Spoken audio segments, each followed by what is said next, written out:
오늘 시편 128편 말씀을 통해서 말씀을 깨닫는 지혜와 응답받는 기도의 은총이 우리가 넘치게 될 줄로 믿습니다. 우리는 지금 성전에 올라가는 노래를 보고 있습니다. 성전에 올라가는 노래는 하나님 앞에 나아오는 노래요. 또한 예배자의 마음가짐을 노래하는 것이다 라고 했습니다. 그 중에서도 우리가 15편을 우리가 보는데 그 중에 9번째 노래가 바로 오늘의 시편 128편입니다. 자, 9번째 노래는요, 이제 중간을 넘어섰어요. 이제 하나님 앞으로 더 가까이 나아가는 때입니다. 이쯤 되면 사람들 마음속에는 어떤 마음이 드냐면, 복에 대한 열망이 생겨요. 하나님 앞에 나올 때 크든 작든 어떤 형태로든 복에 대한 열망이 우리에게 있습니다. 복 받고 싶다. 하나님이 주시는 복을 받으면 참 좋겠다. 이런 마음이 들어요. 여러분, 그건 정상적인 거예요. 우리가 하나님 앞에 나오면 복을 받습니다. 우리가 그렇잖아요. 좋은 분, 훌륭하신 분 가까이 가면 우리는 그분에게 배울 것이 있어요. 우리가 누구를 만나고자 할 때 꼭 그분에게 우리가 재물에 유익이 있고 맛있는 걸 사줘서 좋은 게 아니라 그분 곁에 가면 인격적으로 풍기는 향기가 있고 거기서 배우는 게 있잖아요. 얻는 게 있잖아요. 적어도 그럴 텐데 사람도 그런데 하나님께 나아가면서 하나님께 얻을 것이 없고 배울 것이 없고 느끼는 것이 없다. 여러분, 그러면 그거는 의미가 없죠. 그러니까 하나님께 다가가는 우리는요, 복을 받을 수밖에 없어요. 어떤 형태로든. 영적인 복이든, 그것이 육체의 치유든, 마음의 고민이 해결되는 것이든, 관계가 회복되든, 어떻게든 복을 받게 되어 있어요. 그 복을 우리가 기대하고 소망하는 건 전혀 문제가 아니에요. 근데 이제 그것만 바라보면 문제죠. 그러니까 기복신앙이라는 것이 뭐냐면, 복만 바라보고 나는 절대 변하지 않겠다고 하는 완고한 생각이 기복신앙인 거죠. 그러니까 나는 절대 내 삶은 바뀌지 않을 거면서 복은 얻기 원하는 것. 그게 기복신앙이지 하나님 앞에 나가면서 복을 받기 원하는 마음은 전혀 문제가 없어요. 그래서 아주 좋은 거예요. 그런데 중요한 건 그 복이 뭔지를 알아야 되겠죠. 그 복이 뭔지 모르면 내 욕망과 내 욕심을 복으로 알고 그걸 채워달라고 기도하면 참 기도 생활이 복잡해집니다. 어려워집니다. 하나님도 어떻게 응답을 해주셔야 될까 고민이 돼요. 나한테 정말 필요한 걸 구하는 게 아니거든요. 정말 내게 있어야 될 것을 구하는 것이 아니라 내가 욕심내는 거, 욕망대로 구하면 하나님이 참 입장이 난처해집니다. 하나님은 어떤 복을 주기 원하시나? 정말 필요한 복, 가장 중요한 복. 내가 때로는 잊고 살아가는 정말 중요한 복을 주고자 하십니다. 그 복이 오늘 시편 128편에 나와 있어요. 한번 볼까요? 1절입니다. 여호와를 경외하며 그의 길을 걷는 자마다 복이 있도다 그랬어요. 여호와를 경외하는 자 복이 있다. 그런데 경외하는 자만이 아니라 그의 길을 걷는 자마다 복이 있다 그랬어요. 그의 길. 여기서 말하는 그의 길은 도라고 하는 말인데 이 도는 길이란 뜻도 있지만 우리가 걸어가야 될 길, 바로 율법을 말합니다. 하나님이 주신 율법대로 걷는 자가 복이 있다라고 하는 거예요. 율법을 지키는 자가 복이 있다. 여러분, 율법을 왜 주셨습니까? 율법을 지키면 천국 가나요? 그렇지 않아요. 율법을 주신 이유가 뭐냐면 율법을 지키는 자가 하나님의 은혜를 받아요. 하나님의 복을 받아요. 이 답답해 보이잖아요. 아니, 내 맘대로 사는 게 좋지 왜 하나님이 이렇게 해라 저렇게 하지 마라 그거 지키는 게 뭐가 좋겠어요. 그런데 그 율법을 지키고 살면 우리가 이 땅에서 복을 받는다. 자, 어떤 복이냐면 2절입니다. 내가 내 손이 수고한 대로 먹을 것이라 내가 복되고 형통하리라. 사람이 살아가면서 왜 인생이 복잡하고 어렵냐면 분명히 수고했는데 결실이 없을 때 우리는 안타까워합니다. 분명히 노력하고 애썼는데 최선을 다했는데 열매가 없어요. 결과가 없어요. 그럼 답답하죠. 미치겠죠. 그런데 그것이 왜 그런가 하면 돌아보라는 거예요. 과연 세상이 불공평해서 그러냐? 아니라는 거죠. 과연 세상이 엉망진창이고 나만 옳고 남들은 다 그러기 때문에 그렇게 문제가 됐나? 아니라는 거예요. 왜 문제인가? 하나님의 율법, 하나님이 걸으라고 주신 그 길대로 걷지 않았다는 겁니다. 그러니까 내 욕심대로 걷고 내 욕망대로 걸어왔기 때문에 내 길이 어그러져 버린 거예요. 엉켜버린 거예요.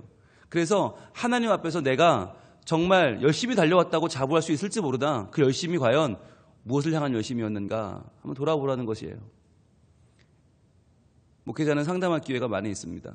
그래서 교인들과 상담을 해보면 하나같이 다 억울하세요. 다 억울하세요. 하나님이 이럴 수는 없어요. 나만큼 하나님 잘 믿는 사람이 없고 나만큼 열심히 산 사람이 없어요. 그런데 이야기를 듣다 보면 그렇게 물어보고 싶어요. 솔직히. 그런데요, 집사님, 그 열심이 정말 하나님을 위한 것이었습니까? 라고 묻고 싶을 때가 있어요. 열심히 공부하고 열심히 직장 다니고 열심히 애 낳고 열심히 살았다는 거예요. 그런데 과연 그 열심은 하나님을 향한 것이었을까? 우린 돌아봐야 되는 거죠. 하나님이 주신 복의 방법, 복 받는 비결, 하나님이 주신 형통하는 비결이 하나님 말씀인데 하나님 말씀은 제껴놓고 말씀에서 뭐라고 하시는가, 하나님 뭘 기뻐하시는가는 아무 관심이 없고 그냥 내 욕심대로 열심히 살았어요. 그런데 결과가 그렇게 되지 않았다고 우리는 억울해하고 한탄합니다. 여러분, 그것은요, 기준이 잘못된 거예요. 방향이 잘못된 거예요. 엉뚱한 대로 열심히 갔어요. 그런데 왜 부산역이 아니냐고 화내면 안 되죠. 부산역 쪽으로 열심히 갔어야 부산역을 가는 것이지 아무 곳으로나 열심히 달린다고 해서 부산역 갈 수 있는 건 아니잖아요. 가다 보면 엉뚱한 곳에 와 있을 수 있다는 거죠. 오늘 그러면 하나님께서 말씀하시는 네 손이 수고한 대로 먹을 것이다 라고 말씀하시는, 수고하면 수고하는 대로 채워주시는 은혜, 그 복, 하나님의 말씀대로 살았을 때 얻는 가장 중요한 복이 뭐냐? 그 복이 3절에 나와 있습니다. 우리 3절에 나와 있는 복을 같이 한번 읽어봅니다. 시작. 내 집 안방에 있는 내 아내는 결실한 포도나무 같으며 내 식탁에 둘러앉은 자식들은 어린 감람나무 같으리로다. 아멘. 여러분, 이 노래를 부르고 있는 사람이 누군가요? 성전에 올라가는 사람이죠. 성전에 올라가는 사람은 누군가요? 성인 남자입니다. 성인 남자. 이 성인 남자에게 어떤 복이 필요한가라고 하는 거예요. 과연 우리는 무슨 복을 받기 위해 이렇게 성전에 열심히 나오고 있는가를 노래하면서 서로 확인해 주는 거예요. 그건 우리가 명예를 얻는 것이 아니다. 그건 재물을 많이 얻는 것이 아니다. 그건 남들이 나를 많이 인정해주고 나를 높여주고 어디 가든 나에게 굽신거려주는 게 아니다. 진짜 우리가 하나님을 가까이 할 때 하나님이 주시는 가장 중요한 복이 무엇인가? 그것을 확인하는 노래, 그 가장 핵심이 뭐냐? 바로 내 아내와 내 자식들이에요. 하나님이 주신 아내, 이 아내를 내게 주신 하나님을 바라보면서 그 아내와 함께 사랑하는 것, 그것이 진짜 복이라는 거예요. 복 중에 복이 뭐냐? 바로 내 집 안방에 있는 내 아내라는 거예요. 여기서 말하는 내 집 안방이란 말이 원어로 보면 재밌어요. 굉장히 깊은 곳이에요. 굉장히 후미진 곳이에요. 그러니까 아무도 못 오는 곳, 감추어져 있는 곳, 남들은 그냥 근접할 수 없는 저 내밀한 곳에 있는 내 아내. 그러니까 나만 아는 내 아내죠. 나만 아는 내 아내의 진짜 모습, 정말 사랑스러운 모습, 정말 귀한 모습을 남편만 알고 있지 않냐는 거예요. 하나님이 처음 만나게 해주셨을 때, 그때 첫눈에 반할 때, 그때 콩깍지가 씌워서 뭐든 다 이뻐 보일 때, 야, 너는 먹는 것도 이쁘다. 아이고, 너는 말하는 것도 이쁘다. 어쩜 그렇게 화내는 것도 이쁘냐. 삐져도 이쁘냐. 그럴 때, 그럴 모습의 그 아내. 근데 나중에 뭐라고 그래요? 먹는 게 왜 이렇게 추잡스럽냐. 그래서 난 먹는 꼴도 보기 싫다 이러면서 마음이 바뀌잖아요. 그 바뀐 마음 말고요. 원래 마음. 말하는 것도 이쁘고 걷는 것도 이쁘고 살랑살랑 다가오는 것도 이쁘고 야, 너무 좋다. 그 마음이요. 내 집 안방에 있는 내 아내. 정말 그 마음의 깊은 곳을 나눌 수 있는 그 아내. 근데 그 아내는 뭐 같다고요? 결실한 포도나무 같다. 여러분, 결실한 포도나무 그러면 우리는요, 에휴, 포도나 수박이나 뭐 복숭아나 여러 과일 중에 하나인 줄 알아요. 우리나라는 과일이 많으니까요. 뭐 사과도 있고 배도 있고 바나나도 있고 얼마나 많아요. 그런데 여러분, 팔레스타인 지역 사막에서는요, 선택권이 없어요. 오직 과일은 하나밖에 없어요. 그게 뭐냐? 포도예요. 오직 하나밖에 없는 과일, 포도. 그런데 이 포도가 왜 중요한가? 왜 결실한 포도나무라고 말할 때 사람들이 가슴에 찡한 감동이 다가오는가? 여러분 아시는 것처럼 이스라엘은 우리나라처럼 사계절이 있지 않고요. 오직 건기와 우기밖에 없어요. 건기와 우기. 그런데 이 건기와 우기 사이에 찾아오는 보릿고개, 우리로 말하면 보릿고개죠. 식량이 딱 떨어져서 아무것도 먹을 게 없을 때가 오는데, 그때 피어나는 7월과 8월에 피어나는 이 포도가요, 얼마나 귀한지, 먹을 게 똑 떨어진 사막에서 이 포도가 피어나면서 사람들이 포도를 먹고 배를 채워요. 사막에서 먹을 물이 없잖아요. 물이 없을 때 이 포도를 먹고, 마침 7, 8월에 피어나는 그 포도를 먹고 수분을 채워요. 그러니까 이 포도는요, 사막에 사는 팔레스타인 사람들에게는 거의 유일한 양분이자 수분인 거예요. 그래서 이 포도가 그렇게 고마운 존재이기 때문에 이 포도를 많이 날 때 수확해서 포도주를 만들어 놓습니다. 그래서 포도주를 연간 먹는 거예요. 물이 없으니까 그 포도주를 연간 먹어요. 그래서 가장 큰 잔치는 뭐냐? 모아두었던 포도주를 먹는 자리, 바로 혼인잔치입니다. 그래서 혼인잔치를 할 때는 신부 측에서 몇 년 동안 모아놓은 그 열심히 모은 포도주를 푸는 날이에요. 그런데 가나 혼인잔치에서 무슨 일이 벌어져요? 포도주가 떨어지죠. 그러니까 이게 큰일이 나는 거예요. 포도주라고 하는 의미를 모르면 가나 혼인잔치를 볼 때 뭐 포도주 떨어졌으면 막걸리 마시면 되지. 포도주 없으면 뭐 와인 없으면 맥주 먹지. 우리는 너무 쉽게 생각해요. 뭐 물 마시면 되지. 아니면 뭐 다른 거 먹지. 우유를 먹지. 아니요. 그것밖에 없어요. 그게 우리에게 주는 가장 큰 기쁨인 지역이 바로 팔레스타인 지역인 거예요. 그래서 포도주가 떨어졌다고 하는 말은 뭐냐면 이제 잔치는 끝났다는 거예요. 이제 기쁨은 끝났다. 이제 우리가 먹고 마실 수 있는 유일한 것은 없다라고 하는 것. 그래서 그때 마리아가 예수님께 찾아와서 이거 좀 도와줘야 되는 거 아니냐. 그래서 예수님이 물로 포도주를 만드시잖아요. 여기서 또 중요한 건 물은 뭐예요? 아무 의미가 없죠. 맹물이잖아요. 그러나 그 맹물을 포도주로 바꾸시면서 기쁨이 없는 곳에 기쁨을 주시고 만족이 없는 곳에 만족을 주시는, 그리하여 잔치하게 만드시는 하나님의 은혜, 예수님의 능력이 나타나는 자리가 바로 가나 혼인잔치인 거예요. 바로 그렇게 포도라는 존재는 이스라엘 사람들에게 매우 중요한 존재예요. 포도나무 아래에 있다라고 하는 관용어, 포도나무 아래에 있어요 이란 말은 뭐냐면 지금 굉장히 만족하고 기쁘고 행복하다는 뜻이에요. 그래서 이스라엘 백성들이 하나님과 관계가 좋을 때 항상 뭐라고 말하는가? 우리가 그때 포도나무 아래에 있었도다 라고 하는 말을 해요. 포도나무 아래에 있었도다. 그 말은 하나님과 관계가 좋고 하나님의 은혜가 우리에게 충만했다라고 하는 뜻이에요. 그래서 여러분 성경을 읽으실 때 포도라는 말이 나오면 에이구 그냥 과일 중에 하나구나가 아니라 이건 기쁨이구나. 이건 행복이구나. 이거는 아주 정말 알찬 방울방울 송이송이 맺히는 알찬 행복을 말하는 것이구나. 야 정말 행복하겠다 생각하시면 돼요. 그런데 내 집 안방에 있는 내 아내가 이 결실한 포도나무 같다는 거예요. 결실한 포도나무. 여기서 결실한이란 말도 중요한데 왜냐하면 성경에는요 열매 없는 포도나무에 대한 비유가 많이 나와요. 그것처럼 사람을 실망시키는 게 없어요. 포도나무는 분명히 포도나무인데 애타게 찾는데 열매가 없어요. 그럼 미치는 거죠. 사막에서 유일한 양분과 수분을 제공하는 포도나무, 그러나 그 포도나무에 열매가 없다? 그것은 저주죠. 그런데 오늘 본문에 나오는 결실한 포도나무 같다. 이 말은요 정말 하나님이 주시는 복 중의 복을 말하는 거예요. 근데 그 복 중의 복이 뭐냐? 바로 아내라는 거죠. 아내 입장에서 보면 남편이 그런 존재죠. 내 남편, 나만 사랑해주는 남편, 나만 기억해주는 남편. 그 남편이 누구냐면 결실한 포도나무 같다. 성경에서 결실하지 못하는 포도나무의 비유는 항상 어떤 때 쓰이냐면 하나님을 배반한 이스라엘을 말할 때 그 표현을 써요. 결실하지 못하는 포도나무다. 하나님을 떠난 이스라엘 백성. 그러니까 반면에 결실한 포도나무는 어떤 존재예요?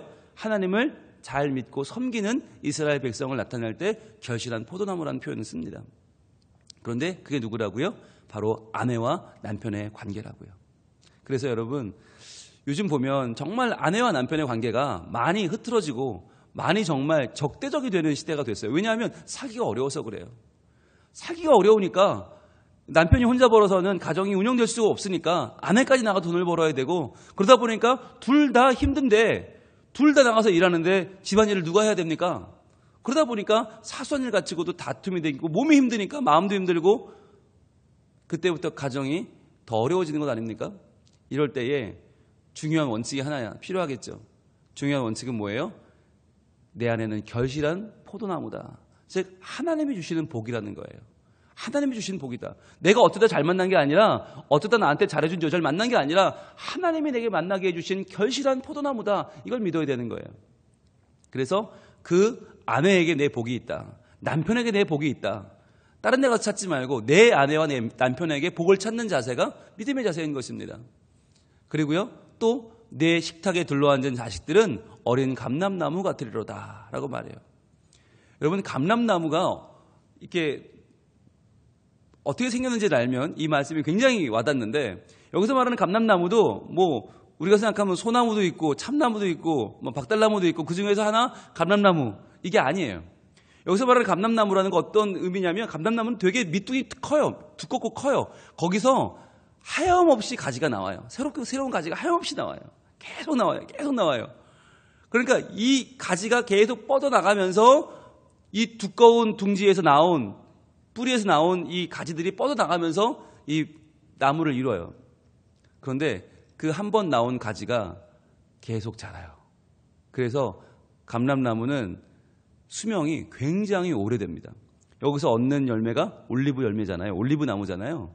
이 올리브 열매, 특히 예수님께서 겟세마네 동산, 감람산에 있는, 올리브산에 있는 겟세마네 동산에서 땀이 피가 되도록 기도하시잖아요. 그 기도하시던 장소에 가보면 지금도 예수님 당시에 감람나무들이 있어요. 그러니까 예수님 기도하시는 걸 지켜보던 감람나무들이 지금도 있어요. 2000년이 넘은 거죠. 그 정도로 수명이 오래 갑니다. 감람나무는 오래 살아요. 그래서 감람나무는 시대를 초월하여 있는 존재로 비유가 됩니다. 내 어린 자식들은요, 어린 감람나무 같다. 이제 막 피어나는 감람나무, 계속 가지를 뻗어가는 미래가 기대되는, 촉망되는 나무라는 거예요. 게다가 그 자식들은 감람나무에서 뭐가 나요? 감람유가 나죠. 올리브 기름. 이 올리브 기름으로 뭘 했냐? 그 당시에 왕의 즉위식을 할 때 안수를 하죠. 제사장을 세울 때 기름부어 세우죠. 선지자 세울 때 기름 붓죠. 그게 다 무슨 기름이에요? 감람나무 기름이에요. 올리브유예요. 그리고 이 기름으로 또 뭘 해요? 등잔불을 밝히죠. 그리고 또 이 올리브유로 뭐 해요? 사람을 치유합니다. 치유하는 기름이 올리브유예요. 그러니까 감람나무는 여기서 내 자식의 감람나무다라고 말하는 건 그냥 뭐 무슨 나무라는 거구나, 아니라 하나님이 말씀하시는 사람을 세울 때 부어주는 그 기름 같은 거룩한 존재가 네 자식이고, 어두움의 등불을 밝히는 그 등불 같은 존재가 너희 자식이고, 그리고 너희의 아픔을 치유하는 존재가 너희 자식이라는 거예요. 그만큼 존귀한 존재가 우리 자녀라는 거예요. 부모 입장에서 보면 자녀가 정말 별거 아닌 것처럼 보입니다. 계속 어려 보이고요. 아이 같고요. 이게 제대로 뭘 클 수 있으려나? 이게 제 역할을 할 수 있으려나? 부모가 볼 때는 불안해요. 그런데 남들이 뭐라고 그래요? 멀쩡하다고 그래요. 아니, 멀쩡한 애를 가지고 왜 그렇게 말하냐고 남들은 이해를 못해요. 참 괜찮은, 미래가 촉망되는 아이를 부모 눈에 볼 때는 미덥지 못한 거예요. 그런데 어떻게 보라고요? 어린 감람나무로 보라고요. 감람나무. 위대한 인물이 될 것입니다. 여러분의 자녀가 어두움을 밝히는 존재가 될 것입니다. 아픔을 치유하는 존재가 될 것입니다. 믿으십시오. 하나님의 말씀입니다. 그런데 중요한 건, 저는 핵심은 이거라고 봐요. 내 식탁에 둘러앉은 자식들, 이게 중요한 거예요. 식탁에 둘러앉아야 됩니다. 여기서 말하는 식탁이란 말은 그냥 상이란 말이거든요. 영어로 테이블인데, 그럼 테이블이라고 말할 때는 이게 뭘 상징하는 거냐면 단순히 밥 먹는 자리가 아닙니다. 테이블은 공동체입니다. 한 상에 둘러서 먹고 마셔라고 하는 그 한 상은 뭐냐면 서로 각자 따로따로 살아가는 개별적인 존재가 아니라 공동체를 의미합니다. 한 상에 둘러선 공동체. 믿음의 공동체를 이루라는 거예요. 내 자녀들이. 각자 나 잘난 맛을 살아가는 자녀가 아니라 함께 모이는 자녀들. 여러분, 그렇게 자녀가 모이려면 어떻게 해야 됩니까? 저희 집 같은 경우는 일주일에 한 번 딱 얼굴 보고 모여요. 고3, 중3이니까 얼굴 볼 수 있는 기회가 별로 없어요. 일주일에 딱 한 번 한 상에 둘러 앉아요. 언제? 그게 가정예배예요. 가정예배가 중요합니다. 아무리 말을 해도요, 저도 모르게 잔소리하고 있더라고요. 부모가 애한테 하는, 어쩌다 한 번 얼굴 보니까 잔소리만 하고 있어요. 또 애는요, 부모한테 어쩌다 만나면 뭐라고 그래요? 돈 달라고 그러죠. 요즘 카드 달라고 그래요. 서로 할 말이 그거밖에 없나 봐요. 어른은 잔소리하고 애들은 돈 달라고 그러고. 여러분, 이 대화가 선하게 오갈 수가 없어요. 그래서 가정예배 일주일에 한 번 딱 모일 때, 그때는 말씀으로 서로 권면하고 말씀으로 축복하고 서로 손을 잡고 축복해 기도해 주잖아요. 그럼요, 그 시간이 그렇게 좋을 수가 없어요. 아, 이게 믿음의 공동체구나. 이게 믿음의 한 가정이구나. 그래서 일주일에 한 번 그 시간이 없으면요, 저희 가정은 진짜 일주일 다 지나가도록 믿음의 가정인지 확인할 수 있는 길이 없을 것 같아요. 그래서 제가 여러분한테 그렇게 권면을 드리는 거예요. 혼자라도 해라. 둘이라도 해라. 셋이라도 해라. 몇 명이라도 좋다. 무조건 모여봐라. 해보면 달라요.